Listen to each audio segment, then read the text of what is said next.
अस्सलामुअलैकुम दोस्तों, मेरा नाम है यावर अमीर गुजर एडवोकेट और आप देख रहे हैं लॉ इन। दोस्तों, जैसा कि आप जानते हैं, हमने सेक्शन 216B तक हमने पीपीसी कवर कर लिया है और हम स्टडी कर रहे हैं क्रिमिनल मेजर एक्ट को। और आज हमने पढ़ना है सेक्शन 217 से public servant disobeying direction of law with intent to save person from punishment और प्रॉपर्टी फ्रॉम फोरफीचर। कि कोई पब्लिक सर्वेंट है वो डिसओबे कर रहा है किसी लॉ की डायरेक्शन को, और कर क्यों रहा है? इस इंटेंशन के साथ कि किसी शख्स को वो पनिशमेंट से बचा सके या किसी जो जायदाद है उसको ज़ब्त करना है तो उससे बचा सके, किसी जायदाद को ज़ब्ती से बचा सके। Whoever being a public servant knowingly disobey any direction of law, कोई भी जो पब्लिक सर्वेंट है वो जानबूझ के, जानने के बाद किसी लॉ की डायरेक्शन को डिसोबे करता है as to the way in which he is to conduct himself as public servant, उस रास्ते से जो कि उसका कंडक्ट उसका होना चाहिए था एज अ पब्लिक सर्वेंट, उससे वो जानबूझ के यानी उस डायरेक्शन को डिसोबे करता है जो कि जिस डायरेक्शन को उसको बीइंग अ पब्लिक सर्वेंट ओबे करना चाहिए था। पब्लिक सर्वेंट, ठीक है, या of law as to the way in which he is to conduct himself as such public, यानी इस पब्लिक सर्वेंट होते हुए जो उसका कंडक्ट होना चाहिए था, जिस तरह से उसको अमल करना चाहिए, तो उससे अपने आप को डिसोबे करता है।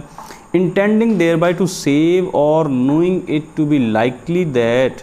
ही विल देयर बाय सेव, और उसका मकसद क्या है कि वो बचाना चाहता है या वो जानता है किस तरीके से अगर मैं अमल करता हूँ तो मैं किसी को सेव करूँगा। Any person from legal punishment, किसी भी शख्स को लीगल पनिशमेंट से वो बच जाए, और subject him to a less punishment, या फिर उसको कोई छोटी सज़ा दिलवाना चाह रहा है। देन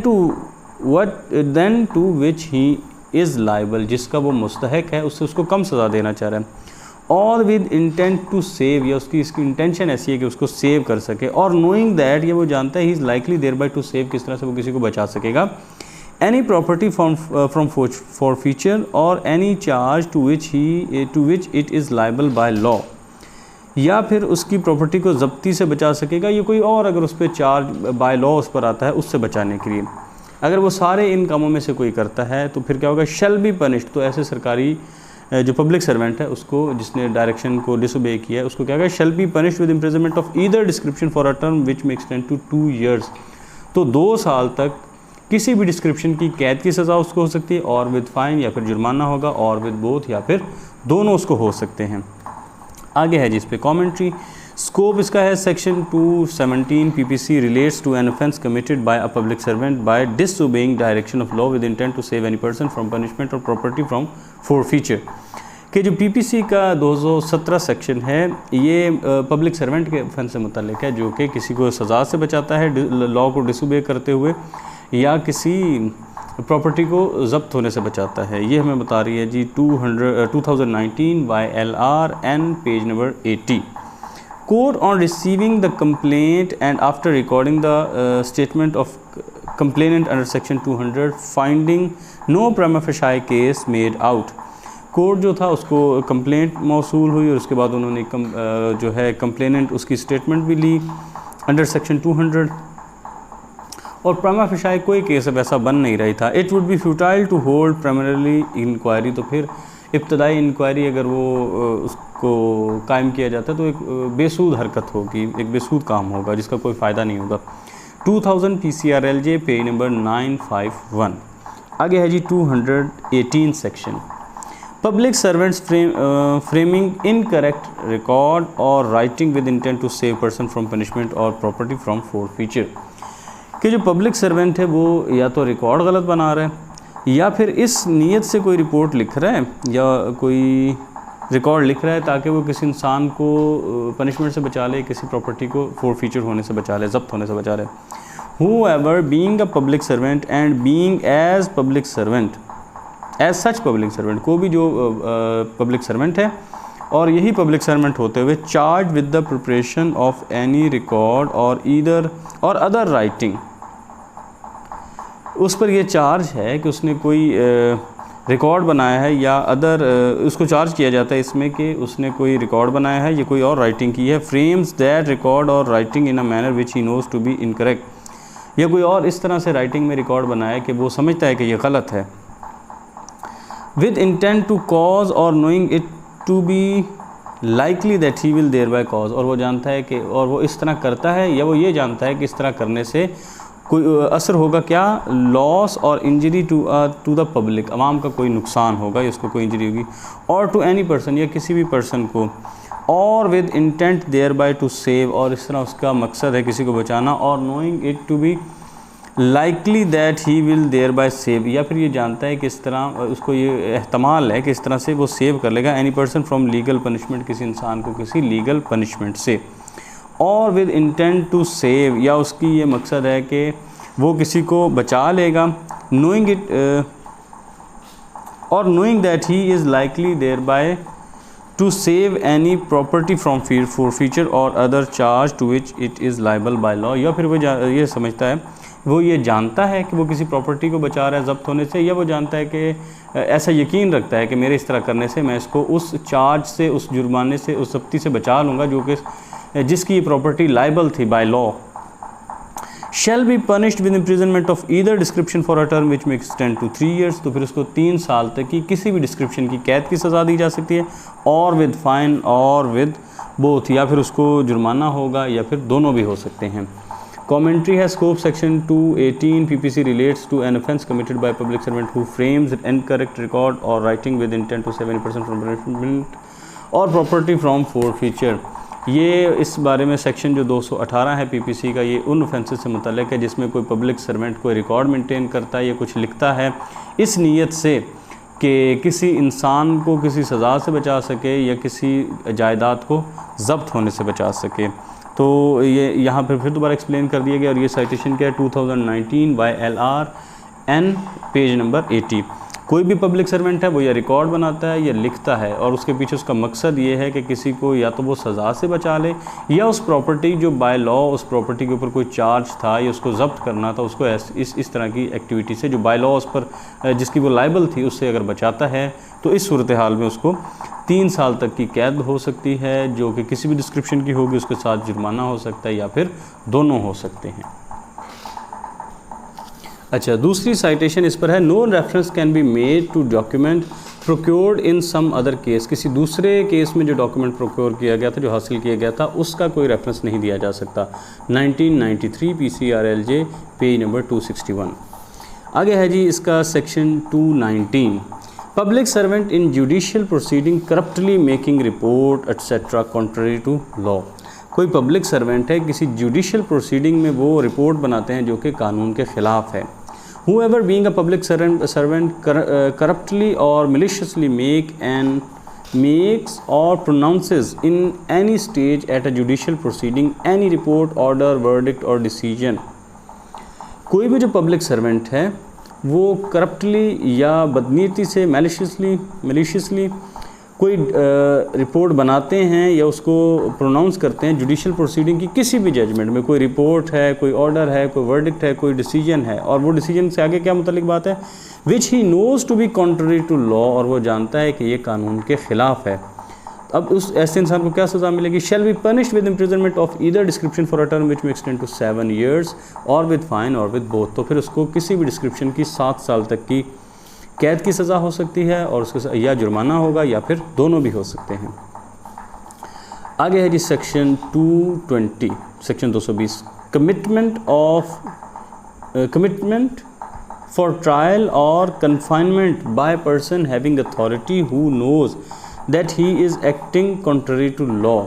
किसी किस्म की ट्रायल के बारे में कोई कमिटमेंट करना या किसी इंसान की कन्फाइनमेंट के बारे में कुछ ऐसा करना, और वो जानता है कि हैविंग, जिसके पास उसकी अथॉरिटी है, और वो जानता है कि वो ऐसा करने से कानून के ख़िलाफ़ काम करेगा। Whoever being in any office which he gives him legal authority to commit persons for trial or to confinement। कोई भी ऐसा ऑफिसर जिसके पास ऐसा ऑफिस है कि जो उसको ये अथॉरिटी देता है लीगली कि वो किसी इंसान पर कोई ट्रायल चला सकता है या उसको कन्फाइन कर सकता है, कैद कर सकता है, और टू की पर्सन्स इन कन्फाइनमेंट, या किसी को कैद में डाल सकता है, ये अथॉरिटी है उसके पास। उसने किया क्या, corruptly or maliciously commits any person for trial or confinement or keeps any persons in confinement in exercise of that authority. अब उसने क्या किया कि कुछ लोगों को उसने बदनीयती से उन पर कोई ट्रायल चलाया या उनको कैद में डाला, या कुछ लोगों को इस तरह उसने कैद में डाला। इन एक्सरसाइजिंग ऑफ दैट अथॉरिटी, अपनी उस अथॉरिटी का इस्तेमाल कर लो, क्योंकि उस अथॉरिटी तो थी ना उसके पास लोगों को कैद करने की, उन पर ट्रायल कमिट करने की। Knowing that in so doing he is acting contrary to law, और वो ये जानता है कि ऐसा जो मैं कर रहा हूँ तो मैं ये खिलाफ कानून कर रहा हूँ। शैल be punished with imprisonment of either description for a term which may extend to 7 years और विद फाइन और विद बोथ, तो फिर उसको 7 साल तक की कैद की सज़ा हो सकती है किसी भी डिस्क्रिप्शन की, और उसके साथ जुर्माना हो सकता है या फिर दोनों हो सकते हैं। आगे है जी section 221, intentional omission to apprehend on the part of public servant bound to apprehend, जानबूझ के किसी की गिरफ्तारी से एतराज़ बरतना जिसको वो लीगली बाउंड था उसको गिरफ़्तार करने का, उसकी यहाँ बात हो रही है। Whoever being a public servant, कोई भी जो पब्लिक सर्वेंट था, legally bound as such public servant to apprehend or to keep in confinement any person charge with or liable to be apprehended for an offence. Public servant था और उसकी पाबंदी थी कि किसी शख्स को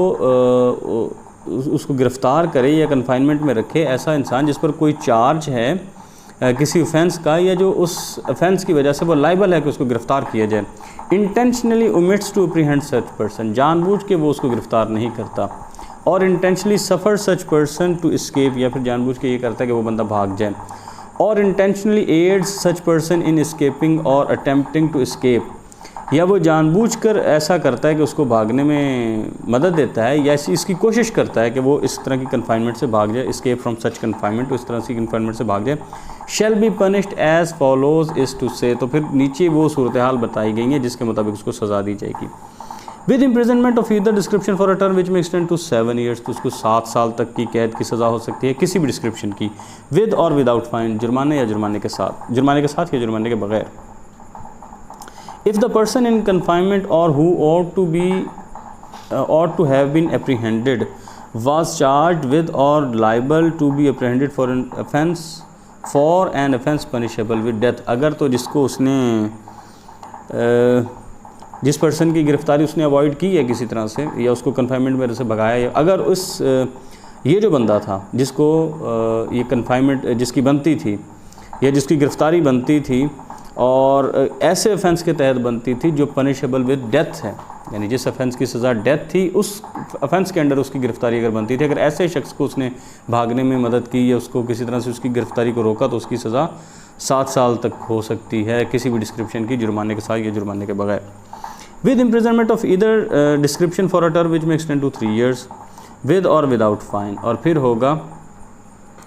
3 साल तक की सज़ा किसी भी डिस्क्रिप्शन की, जुर्माने के साथ या जुर्माने के बगैर। If the person in confinement or who ought to have been apprehended,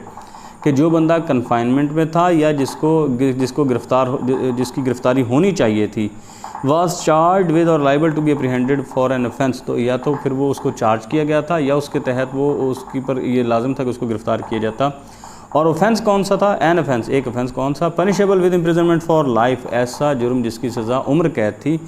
उसका वो मुजरिम था या उसके तहत उसकी गिरफ्तारी होनी थी। और imprisonment for a term which may extend to 10 years, या फिर कोई ऐसा जुर्म उसने किया हुआ था जिसकी सज़ा 10 साल तक की होनी थी। और एक और सूरत हाल इसमें बता दी, with imprisonment of either description for a term which may extend to 2 years with or without fine, तो फिर किसी भी डिस्क्रिप्शन की उसको 2 साल तक की कैद हो सकती है या उस जुर्माने के साथ या जुर्माने के बगैर। अब किस सूरत हाल में? If the person in confinement or who ought to have been apprehended was charge with or liable to be apprehended for, जिसको गिरफ्तार कैद में होना चाहिए था, जिसकी गिरफ्तारी होनी चाहिए थी, कि ऐसे ऑफेंस में जिसको गिरफ्तार होने, an offence punishable with imprisonment for a term less than 10 years, और उस ऑफेंस की जो सज़ा थी वो 10 साल से कम थी। अगर 10 साल से कम की सज़ा है उसको कैद में होना चाहिए था, नहीं है, या उसको भागने में किसी तरह भी इस तरह की मदद कोई की तो 2 साल तक उसको किसी भी डिस्क्रिप्शन की कैद की सज़ा हो सकती है और साथ जुर्माना या दोनों भी हो सकते हैं। Intentional omission to apprehend on the part of public servant bound to apprehend person under sentence और लॉफुली कमिटेड, जानबूझ के उसने ओमिट किया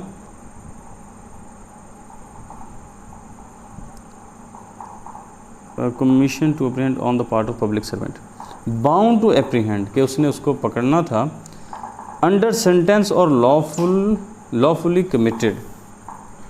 किसी सेंटेंस के तहत अगर उसको पकड़ना था या जिसको लॉफुली, अच्छा एक चीज़ रहेगी, ये लफ्ज़ है जिससे मानने में थोड़ा सा ना कन्फ्यूजन पैदा हो रही है, और वो है कमिट का, COMMIT, कमिट। जेल खाने भेजना, अच्छा तहवील में देना, जुर्म या मुकदमा सौंपना, परफॉर्म करना, जो कि ट्रायल की कमिटमेंट करते थे, ठीक है वो बात होगी। अब ये क्या है, लॉफुली कमिटेड, अच्छा जिसकी गिरफ़्तारी थी किसी सेंटेंस को, इस पर सेंटेंस लगा है या उसको सज़ा सुनाई गई है, या जो कानूनी तौर पर उसको कोई और लॉफुली कमिटेड, इसका भी मतलब वही है कि उसको जेल खाने भेजना था। कमिटेड का मतलब यहाँ पर कमिट का मतलब इम्प्रिजनमेंट भी है, उसको कैद खाने में भेजना था, जेल जाना था, जिसको यानी को जेल जाना था या फिर उसको कोई सज़ा हुई है। Whoever being a public servant legally bound as such public servant to apprehend or to keep to confinement any person under sentence of a court of justice for any offence or lawfully committed to custody. अच्छा पहले public servant है और वो bound है किसी को वो गिरफ़्तार करे, उसको कन्फाइनमेंट में रखे,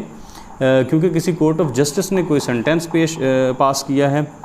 या फिर कोई कानूनी तौर पर ये बनता है कि उसको जेल खाना, उसको कैद खाने में रखा जाए किसी कस्टडी में। Intentionally omits to apprehend such person, इस बंदे को जो गिरफ़्तार करने से वो जानबूझ के इसको तर्क करता है, ऐसा नहीं करता। Or intentionally suffer such person to escape or intentionally aid such person in escaping, या फिर उसको भाग जाने में मदद देता है, या जानबूझ के उसके भागने में कोई उसकी मदद करता है, या ऐसा करता है कि वो भाग जाए या भागने में उसकी मदद करता है। Or attempting to escape from such in escaping और attempting from escape from such, या इस तरह से भागने की जो कोशिश है उसमें उसकी मदद करता है। Shall be punished as follows, that is to say, तो फिर उसको नीचे पर जो सूरत हालात होंगी उनके मुताबिक उसको पनिश किया जाएगा। क्या है कि दो तरीके थे, पहले वाली तो सिर्फ थी गिरफ़्तारी जिस पर कोई चार्ज है या उसको गिरफ़्तार होना था। इसमें है कि सेंटेंस पास हुआ है किसी कोर्ट ऑफ जस्टिस की तरफ से, या लॉफुली कमिटेड है, वो कानूनी तौर पर यह है कि उसको जेल में भेजा जाए। और ऐसे शख्स की गिरफ़्तारी को रोका जाता है, या उसकी कन्फाइनमेंट को, या उसको यानी ओमिट किया जाता है, या उसको भागने का मौका दिया जाता है, या भागने की कोशिश में किसी तरह से भी उसकी मदद की जाती है। सारे इनमें से कोई भी सूरत हाल होती है तो फिर क्या होगा, विद इम्प्रिजनमेंट फॉर लाइफ और with imprisonment of either description for a term which may extend to 14 years. तो फिर अब क्या है, उसको उम्र कैद भी हो सकती है, या फिर उसको किसी भी डिस्क्रिप्शन की 14 साल की कैद की सज़ा हो सकती है, विद और विदाउट फाइन, जुर्माने के साथ या जुर्माने के बगैर। If the person in confinement, क्योंकि बंदा जो जिसको कन्फाइनमेंट में होना चाहिए था, और हु जो कैद में था, और हु और टू हैव बीन अप्रीहेंडेड, या जिसको गिरफ़्तार किया जाना था, is under sentence of death, और उसको मौत की सज़ा मिली हुई थी, और इसको इसने किसी भी तरह से भागने में या एस्केप करने में मदद दी, तो फिर ये सज़ा है, उम्र कैद तक है, या फिर 14 साल की भी किसी भी डिस्क्रिप्शन की कैद। अच्छा, with imprisonment of either description for a term which may extend to 7 years with or without fine, फिर किसी भी डिस्क्रिप्शन की उसको 7 साल तक की कैद की सज़ा या हो सकती है जुर्माने के साथ या जुर्माने के बगैर। किसको क्योंकि if the person in confinement, क्योंकि जो बंदा कैद में था, या or who ought to have been apprehended, या जिसके बारे में था जिसको गिरफ़्तार होना चाहिए था, is subject to as by a sentence of a court of justice or by virtue of a commutation of such sentence to imprisonment for life or imprison for a term of 10 years or upwards. और वो क्या था, उसको जिस शख्स को कैद में होना चाहिए था, उसको जो सज़ा मिली हुई है कोर्ट ऑफ जस्टिस की तरफ से, वो है कोर्ट ऑफ जस्टिस की तरफ से सज़ा मिली हुई है, या फिर किसी और कम्यूटेशन, इस सेंटेंस की कम्यूटेशन की वजह से, उस सेंटेंस को पूरा करने की वजह से उसको उम्र कैद की सज़ा मिली हुई थी, या फिर 10 साल या 10 साल से ज़्यादा की सज़ा मिली हुई थी। यानी अगर कोई ऐसा मुजरिम था जिसको 10 साल या इससे ज़्यादा की सज़ा थी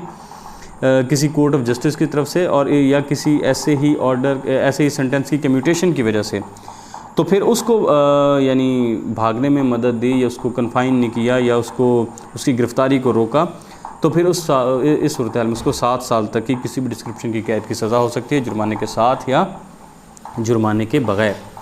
आगे है जी section 223, escape from confinement or custody negligently suffered by public servant. कोई जनाब कन्फाइनमेंट से या कस्टडी से भाग गया था और लापरवाही बरती थी किसी पब्लिक सर्वेंट ने,